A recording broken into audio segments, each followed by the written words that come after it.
مستعمل ل 2020 پێشەمان ڕۆژێ خەونی بە بەهەشتەوە بینم. لە 2020 هەموو ڕۆژ پێشەمان خەونی بە بەهەشتەوە بینم. لەو کاتەوە شەو ڕووداوم بە ساعات کە لە مزگەوتە گەڕامەوە نوێژ عیشای بوو. گەڕامەوە ماڵەوە لە تەنیشت ماڵەکەم ئەوەک هەبوو، ینی شوێنی فاحیشە و شتانە بوو کە شەیتان وەسوسەی لە دروستکردن بچمە ژوورەوە. ئیتر خۆم بزار کرد بەستە شەیتان، نانی هۆی ناومێشتی خوێندم کە بەو تەمەنە گەنجەوە چیشم لە عیبادەت و شتانە دەیتر زار مەستە شەیتان چوم ماڵی دەست نوێژێکمە گرت، شەو نوێژ و شتانەم کرد. تر خۆی گەورە لەو کاتیەوە سەعات 4 و 3 بوو بەهەشتی پێشان لە مامۆستا کە لەسەد جەنازە بووم. جەنازە میانە ششتەوە، ئەمیانە بردە سەقەبرستان کە جەنازەکەیم بۆ ڕووناکی بۆ خەڵکەکە زۆر قەرەبارە بوو دوامە. سبحان الله کە ئەمنیان ئەنێشت دوو کەس دەستە ڕاستیان گربوون دەگەر دەستە چەپ، ئەمنیانە بردەوە بۆ ئاسمان.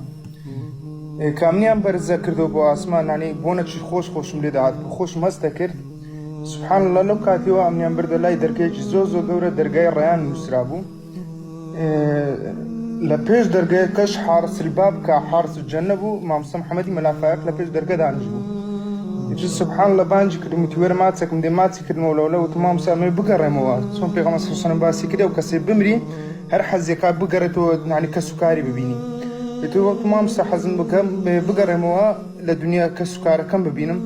وتی کوڕم ئێستا تۆزانی لە چەندری؟ وتم ناوەڵە مامۆستا. وتی ئەوە پاشە پشتە و دەرگایە بەهەشتە کە ڕۆیل بۆ دەستە چەپیش ئەوێش جەهەنەمە، خۆی گەورە بمان پارێزی. ئیتر سبحان الله چاندە دەرگەکە هەمووی بە ئاەتی قورئانی نووسا، بەس لە ناوەندەکە نووسا باب الڕەیان. ئیتر کە مامۆستا محەممەد مافاک وتی وەرە بە دوام بکەوە، چوونە ژوورەوە. خۆی گەورە سبحانه وتعالى چۆن باسی کردە إن الذين آمنوا وعملوا الصالحات إن لهم جنات تجري من تحتها الأنهار.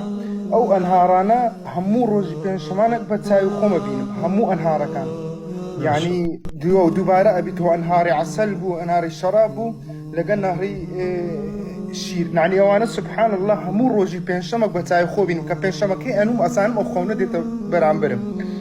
ئیتر سەیرەکە لەوە دەیە کە سەیری ئاسمانەکەم کە ئەزانم یەقینم هەیە ئەو بەهەشتانە کە خۆی گەورە سبحانه وتعالى باسی کردێ لە سەرمەوە، لە سەرمەوە کە کەس تەحەکوم ناکەم، سەیری سەرەوە خۆمەکەم ڕێک لە خەوەکە هەرستمەوە.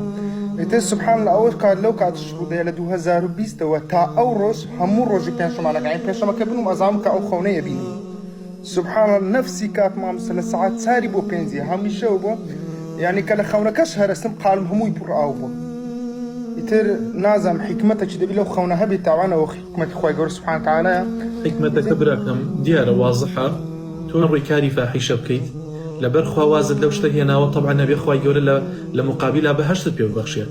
چکە پێغەمبەری خوا صلی الله عليه وسلم فەرمێ 7 يظلهم الله في ظله، حەوت کەس خۆی پەروەردگار لە ژێر عەرشی خۆیانە خۆیدا حەشریان ئەکا لە ڕۆژێکە کە هیچ سێبەرێک نییە سێبەری خوا نەبێ سبحانه وتعالى. یەک لەو کەسانە پیاوێکە ئافرەتێکی جوان و جاحێڵ بانگیەکە کاری بەدەخلاقی و زینای لەگەڵاکە، بەڵام ئەوڵی ئینی ئەخاف الله، من لە خوا ئەترسم.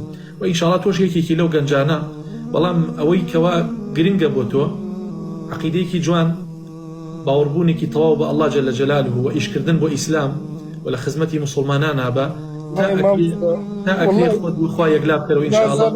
نازانم ئەو گەنجانە چۆن لە خوا ناترسن، وەڵڵاهی لە ئەوڕۆپاژی مامۆستا کابینم چ گوناحێک چ فاحیشەکە کرێ، وەڵڵاهی سەیرم پێ دێنم، والله سبحان الله هاتبۆ کوردستان زانم گەنجانە چیان لێ هاتیە، یعنی سەیرم بە خۆم دات لە ئەوڕۆپا ئاژین هاتبۆ کوردستان سەیرم کرد مامۆستا، هەموو لە دوو فاحیشە و لە دوو ئافرەت و والله یعنی سوم لە ژیانی خۆمان بیتەوە کە سەیری ژیانی خۆمان نەکەین لە ئەوڕۆپا. یعنی مامۆستا زۆرم پێ باشترە، یعنی لێرەی خۆی گەورە سبحانه وتعالى یان باشی دانێ یان خراپی، یان ئەتکاتە پێشنێش بۆ خەڵکەکە، یان ئەکاتە حرز شوێنی فاحیشە و شتانە بی. یعنی سبحان الله گەنجانی ئێمە یعنی هیوادارم بگەڕێنەوە، واللهی مردن هەیە، واللهی مردن هەیە مامۆستا، یعنی واللهی نازان بۆ تێناگە، یعنی چەند وتار چەند مامۆستای بەڕێ چەند ماسای عەزیز، یعنی واللهی عاقیبەتمە ئێستاش ئەمە لە ڕۆژی قیامەت المفلسین یوم القیامە هەر ئێستا ئەمەینە، یعنی هەر چەند عیبادەت بکەیت چەند تاعت بكي تسنسر بوسوس دابني والله كأتم نيجي كما مستقال مألرزي